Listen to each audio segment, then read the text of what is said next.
The conference chamber aboard the Zenth'kar flagship was a monument to galactic superiority.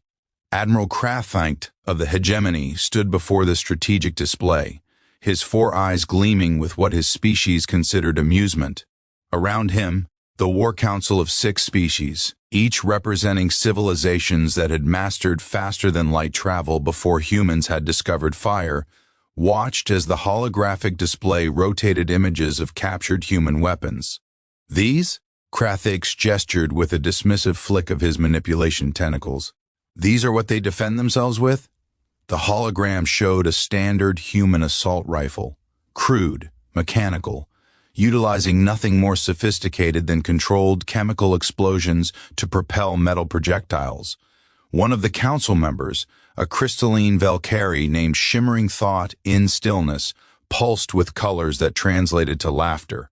They still use kinetic weapons, she said, her voice like wind chimes in a storm. How quaint. My ancestors abandoned such primitiveness 8,000 stellar cycles ago. Commander Vex'lan of the Korthan military caste leaned forward, his massive frame casting shadows across the display. I have reviewed their tactical databases. They call their weapons platforms tanks, armored ground vehicles that crawl across planetary surfaces. Not hover technology, not gravitic suspension. They literally ride on rotating bands of treated rubber and metal, the chamber filled with the varied sounds of alien laughter. What none of them knew, what they couldn't possibly have known, was that at that precise moment, 3,000 light-years away, in a bunker deep beneath the lunar surface, Fleet Admiral Sarah Chen was reviewing the exact same intelligence, only from the opposite perspective. They think we're primitives, she said quietly, her dark eyes scanning the intercepted Hegemony communications. Around her, the Joint Chiefs of Humanity's Defense Force maintained stoic expressions, but she could feel the tension in the room like a physical presence. General Marcus Webb, scarred from the Martian Rebellion of '87, spoke with the gravelly voice of a man who'd seen too much combat. Let them think it, Admiral. Every war humanity has ever won started with someone underestimating us. Chen nodded slowly. General, they've crossed into the Sol system's outer defense perimeter. 53 capital ships, each one larger than anything we've ever built. Their shield technology operates on principles our physicists are still trying to understand. Their energy weapons can slag a battleship in seconds. She paused, letting the weight of those words settle. And they think this will be easy. Then we make it hard, Webb said simply. We make it so hard they wish they'd never heard the word human. Chen looked at each face around the table. Commander Patricia Havoc Morrison of the Orbital Defense Grid, Admiral James Zhang of the 5th Fleet, General Teresa Volkov of the United Earth Ground Forces. These weren't just officers. These were survivors of humanity's bloodiest conflicts. People who understood that victory wasn't about having the best technology, it was about having the best warriors. Initiate Protocol Omega, Chen said, and someone get me a direct line to every human military installation from here to the Kuiper Belt. It's time we taught these bastards why you never corner a species that climbed to the top of the food chain on a death world. The Hegemony fleet entered Neptunian space with all the subtlety of a supernova. Admiral Krath'ix stood on the bridge of his flagship, Infinite Dominion, watching the tactical display with satisfaction. The human ships were exactly where his intelligence had predicted, clustered around their inner planets in a defensive formation that his Warmind computers had already analyzed and found wanting. Defensive stance, he mused aloud. They hope to protect their breeding worlds, predictable, emotional, weak. His tactical officer, a serpentine Shikari named Vessels of Thought, hissed in agreement. The probability algorithms give them a 0.03% chance of victory, Admiral. That's accounting for unusual variations. In reality, we could end this engagement before their planetary rotation cycle completes. Then let us be merciful and make it quick, Krath'ix said. Advance the fleet. Overwhelming force protocol. I want to be discussing surrender terms before their primary star sets on their capital planet. The Hegemony fleet surged forward, a wall of technological supremacy that had conquered 47 star systems. Their shields could withstand the output of a small star. Their weapons operated on principles that manipulated space-time itself. They were, by every measurable standard, unstoppable. That's what Krath'ix believed as the first human missile struck the shields of his forward cruiser. The shield held. Of course it held. The primitive chemical rocket with its crude explosive warhead detonated harmlessly against energy barriers that existed partially in another dimension. The tactical display barely registered the impact. Then the second wave hit, and the third, and the fourth. "Admiral," Vessels of Thought said, a note of confusion entering his voice, "they're launching kinetic missiles. Hundreds of them. From platforms we didn't detect until they activated." Krath'ix felt a flutter of something unfamiliar. Not quite concern, but perhaps curiosity. How many? 17,000 missiles inbound. No, correction, 34,000. They're launching from orbital platforms, lunar installations, hidden asteroid bases. Admiral, they've militarized their entire inner system. The first shield failed at exactly 1,347 hours, Seoul Standard Time. The Hegemony cruiser Eternal Judgment had absorbed approximately 2,300 direct hits. Each missile, while individually no match for their shielding, carried enough explosive force to level a city block. And the humans didn't stop firing. They didn't pause to assess damage. They didn't give the shields time to regenerate. They just kept shooting. "This is insane," Krath'ix whispered as he watched the cruiser's shields collapse under the sustained bombardment. "This is mathematically insane. The resources required to produce this many weapons." The next wave wasn't missiles. Across the Hegemony line, proximity alarms shrieked as thousands of new contacts appeared on sensors. These weren't missiles. They were too fast, too small, moving at velocities that made Krath'ix's tactical officers recalculate their readings 3 times to confirm they were seeing reality. "Railgun projectiles," Vessels of Thought hissed. Solid metal slugs accelerated to 0.7 light speed. Thousands of them. Eternal Judgment died in spectacular fashion. Without shields, the relativistic projectiles tore through the ship's hull like it was made of mist. Each impact released kinetic energy equivalent to a tactical nuclear device. The cruiser broke apart in a cascade of secondary explosions, its reactor going critical and adding its own contribution to the carnage. Krath'ix had lost ships before. He'd fought in 9 major engagements, but he'd never seen a capital ship destroyed in under 5 minutes of engagement. "All ships, combat spread formation," he commanded, his voice steady despite the ice forming in his blood.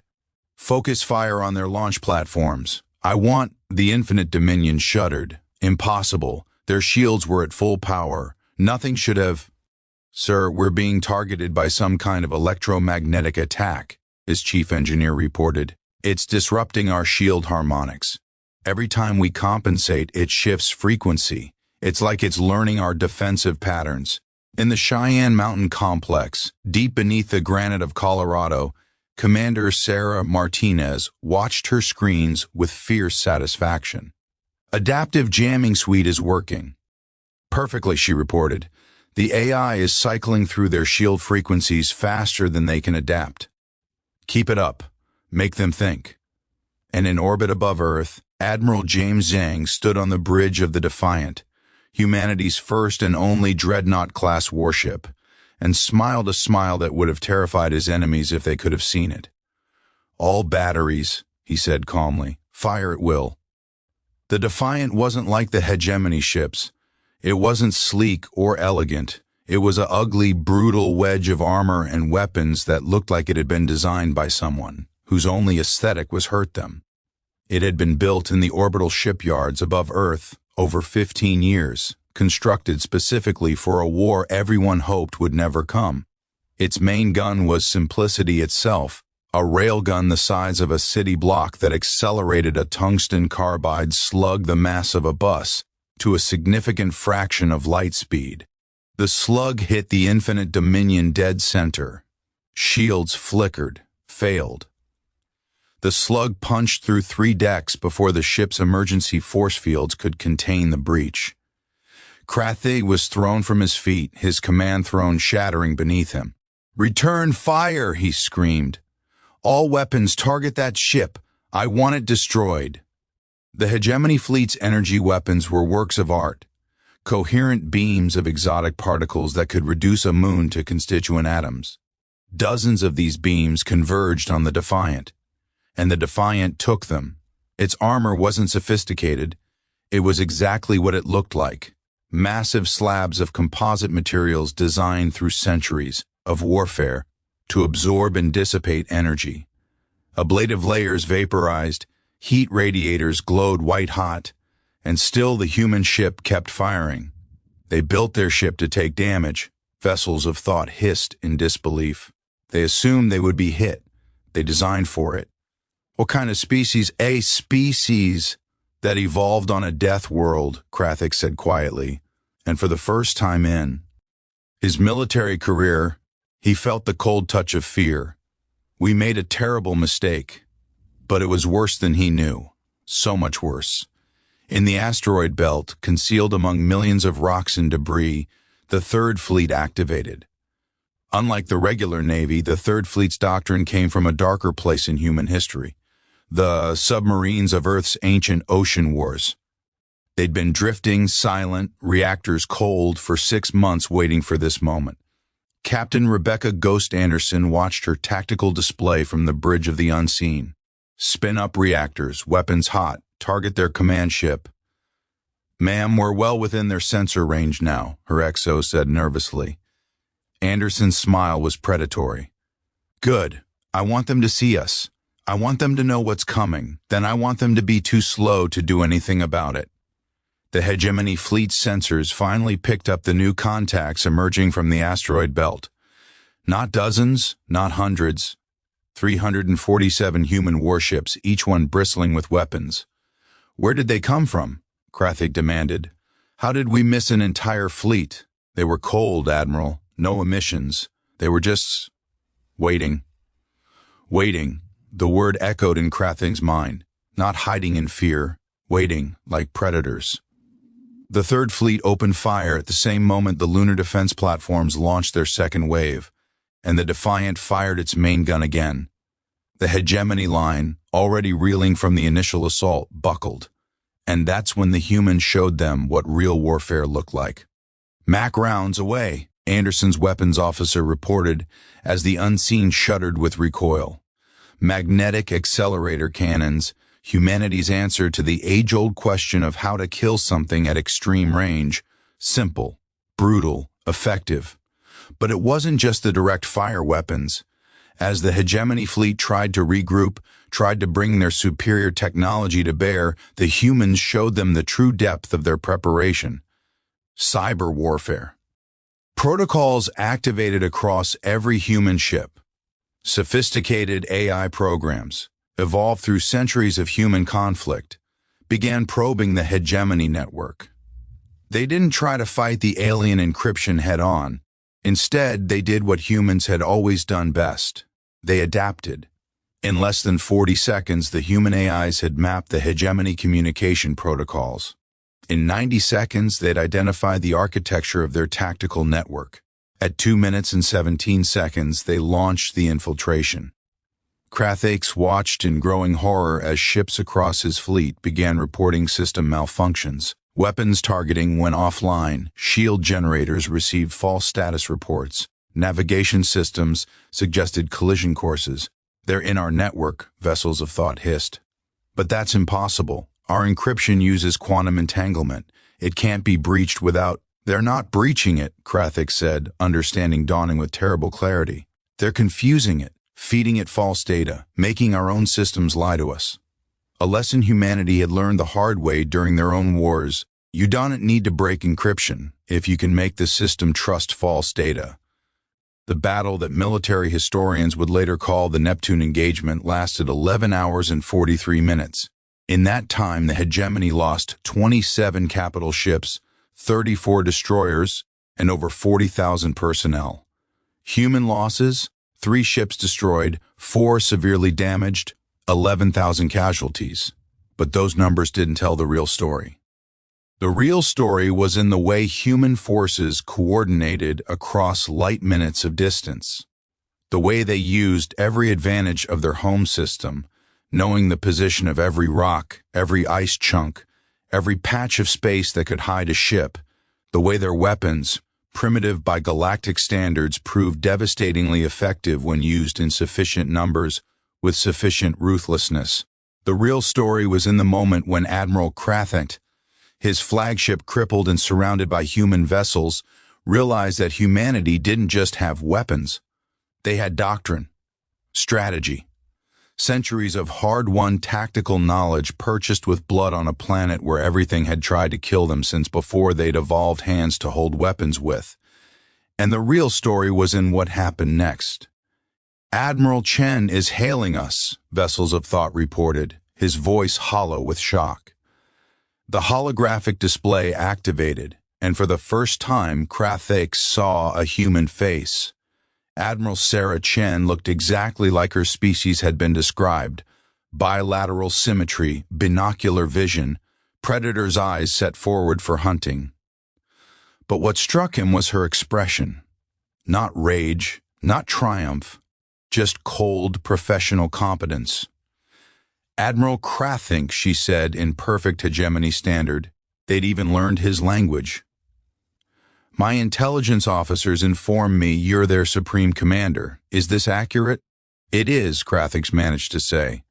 "Then I'm going to give you a choice, Admiral. One chance.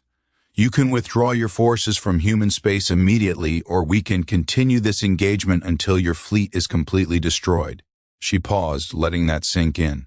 "I want you to understand something. The weapons we've used today, these are our conventional forces, our standard doctrine, the things we bring to every fight." She leaned forward slightly, and Krath'ix felt something he'd never experienced before when facing an enemy, true existential fear. "We have weapons we haven't used yet," Chen continued. "Weapons we really don't want to use. You've seen our kinetic missiles, our railguns, our electronic warfare, but we come from a planet where we learned to split the atom and immediately weaponized it. We've had nuclear weapons for over 300 years. We know what they do, we know what they cost, and we have them ready to deploy if you force us to." She straightened. "But more than that, Admiral, you need to understand what you're fighting. You came to our home, our one planet in all the vast universe, the place where our children live, where our history happened, where every human being who ever lived was born." Her voice didn't rise, but somehow it filled the space with terrible weight. "You threatened that. Did you really think we wouldn't bring everything we have? Did you think we wouldn't fight with absolute determination? We're not some client species in your empire. We're apex predators from a death world, and you just cornered us in our den." The silence that followed was profound. "You have 1 hour to begin your withdrawal," Chen said. "After that, we stop being nice. And trust me, Admiral, you really don't want to see us when we stop being nice." The transmission ended. Krath'ix looked at the tactical display showing his shattered fleet. Looked at the human vessels that had somehow suffered minimal losses despite being outnumbered and outgunned by every technological metric. "Begin withdrawal," he said quietly. "Full retreat, emergency speed." "Admiral?" Vessels of Thought questioned. "Now. Get us out of this system before they decide to show us those other weapons." As the Hegemony fleet limped away, broadcasting distress signals and desperately trying to recover escape pods, Krath'ix pulled up the intelligence files on humanity one more time. All those dismissive reports about primitive weapons, about crude technology, about a species barely fit to join the galactic community. He'd missed something. They'd all missed something. Crucial. It was there in the historical data. This species, these humans, they'd spent their entire existence fighting. Not just wars between nations, but daily battles for survival against their own planet. Predators, disease, weather that could kill in minutes.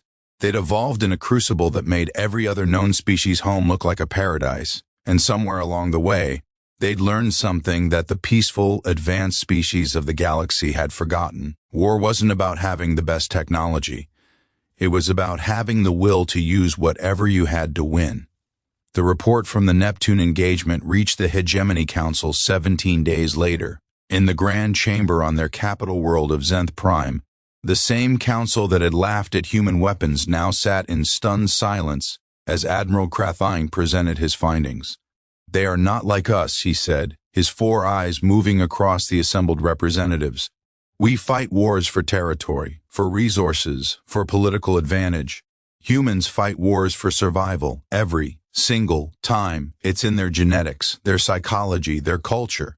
He displayed a series of tactical analyses on the central hologram.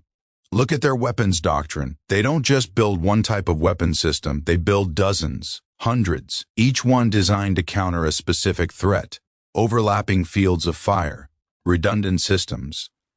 They assume everything will go wrong and plan accordingly. But their technology," Shimmering-Thought-in-Stillness began. "Their technology is sufficient," Krath'ix interrupted. "That's what we failed to understand.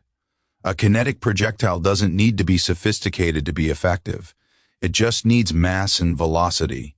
A chemical explosive doesn't need exotic particles. It just needs to release energy rapidly. Their weapons work, and they have millions of them." He pulled up another display showing human military history. "Do you know what these creatures did before they reached space? They fought each other, constantly, for thousands of years. They developed warfare into a science. They wrote books about strategy. They built academies to teach combat. They made war into an art form. Vex'lan of the Korthan stood, his massive frame radiating discomfort. Then what do you propose? We cannot allow them to join the galactic community as equals. They're too dangerous." "Dangerous?" Krath'ix laughed, a bitter sound. "Commander, they already are equals. We just didn't know it. We saw primitive weapons and assumed primitive minds. We saw kinetic guns and missed the tactical genius deploying them. We looked at their technology and failed to see their strategy." He turned to face the council directly. "I propose we do the one thing that might save us from a war we cannot win. We offer them a treaty, a real one, not as subjects or clients, but as equals. Because I guarantee you, if we try to conquer them, they'll fight. And they'll keep fighting. And eventually, they'll win." The council chamber erupted in debate, but Krath'ix barely heard it. His mind was back in that moment, watching human ships tear through his fleet with weapons the galaxy had abandoned millennia ago. Remembering the cold calculation in Admiral Chen's eyes, she'd given him a choice, a mercy he probably didn't deserve. He wondered if the council would be wise enough to accept a similar offer, or if they'd make the fatal mistake of cornering humanity a second time. Somewhere in the void between Neptune and Uranus, a small Hegemony scout ship drifted, its crew dead, its systems failing. But its automated recorder was still functioning, still transmitting its final logs. Lieutenant Sha'vin of the Hegemony scouts had survived the battle by sheer luck. His ship had been disabled early, knocked out of formation by a near miss from a human missile. He'd watched the entire engagement from his crippled vessel, unable to fight, unable to flee, and he'd recorded everything. Now, as his life support finally gave out, he made one last entry into the ship's log. His words would be recovered months later by a Hegemony salvage team, and they would spread across the galaxy faster than any official report. To whoever finds this, we were wrong about the humans. So very wrong. We thought their weapons primitive because they used bullets and bombs. We thought them weak because they hadn't developed our energy shields or our quantum drives. We were fools. I watched them fight today. Really fight. Not like we do. Not advancing in neat formations. Not following the standard tactical protocols we all learned from the same ancient texts. They fought like, I don't know how to describe it, like predators, like survivors, like people who expect to be hurt and just don't care. Their ships took damage that should have destroyed them and kept fighting. Their crews maintained discipline under fire that would have broken any other species. Their commanders made decisions so fast, so aggressively, that our tactical AIs couldn't predict them. And their weapons, Gods help us, their weapons. We mocked them for using kinetic projectiles. We laughed at their chemical explosives. We called them primitive. But they understood something we forgot. A rock traveling fast enough doesn't care how sophisticated your shields are. An explosion doesn't need to be exotic to kill you. Simple works. Crude works. And when you have enough of it, simple and crude beats sophisticated and complex. But worse than their weapons was their attitude. They weren't afraid. They were angry. You could hear it in their communications, the parts our AI could translate. They were offended that we'd come to their home, insulted that we thought we could take it from them. And that offense, that anger, it fueled them, made them relentless. If you're hearing this, if you're thinking about fighting the humans, I beg you don't. Make peace. Make whatever concessions you have to. Because if you corner them, if you threaten their home, you won't be fighting soldiers following orders. You'll be fighting an entire species that learned warfare in the crucible of a planet that tried to kill them every day for millions of years. They call Earth a death world. I understand why now. It's not because the planet is dangerous. It's because the planet made them dangerous. And now they're among the stars, and they've brought their lessons with them. We came to conquer primitives. Instead, we woke sleeping predators. The log ended there. Lieutenant Sha'vin's body would be recovered, given full military honors by a hegemony that had learned the same lesson at a terrible price. But his words would live on, spreading across the galactic net, carried by every species that heard them. The hegemony's humiliation at Neptune became legend, not because they'd lost, every species lost battles eventually, but because of how they'd lost, to an enemy they'd dismissed, with weapons they'd mocked, against a people who'd simply refused to acknowledge that they were supposed to be outmatched. Within a stellar cycle, human space had been granted protected status. Within 2 cycles, humanity had been offered a seat on the Galactic Council, not as junior members, but as full partners. The offer came with a simple note, allegedly written by Krath himself. We would rather have you with us than against us. For all our sakes. Admiral Sarah Chen stood in her office aboard the Lunar Command Center, looking out at the Earth hanging in the black sky. Behind her, General Marcus Webb had just finished briefing her on the Council's offer. They're scared of us, Webb said bluntly. Good. They should be. Maybe, Chen said quietly. Or maybe they're just smarter than we gave them credit for. They learned. That's more than I can say. For a lot of species we've fought over the years. You think we should accept?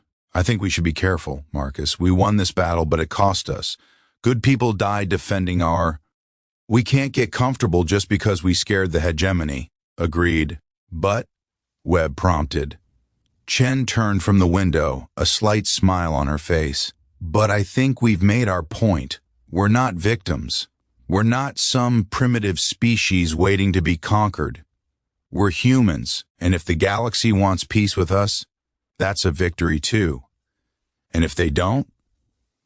Chen's smile never wavered. Then we'll remind them why you never corner a human.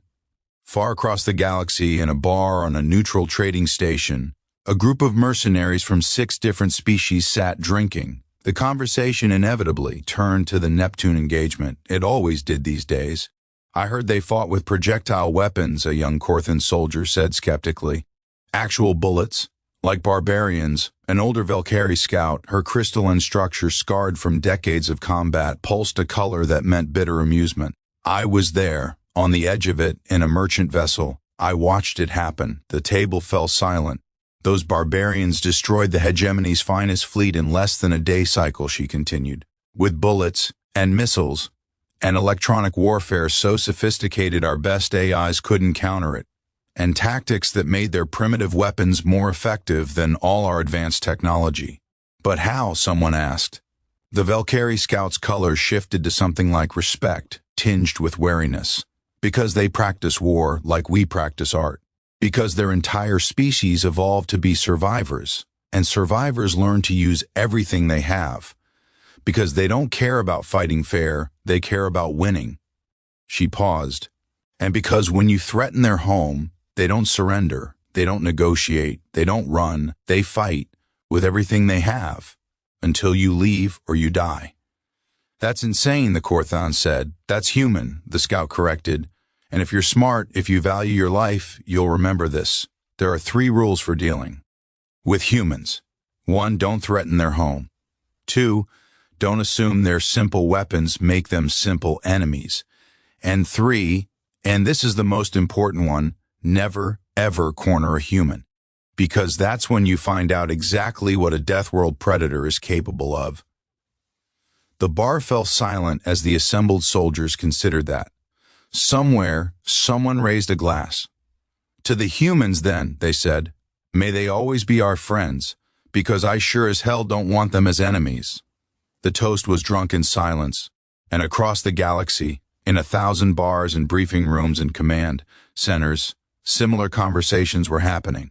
The story of Neptune spread, grew, became legend, and humanity, having proven their point, settled into their new role in galactic politics.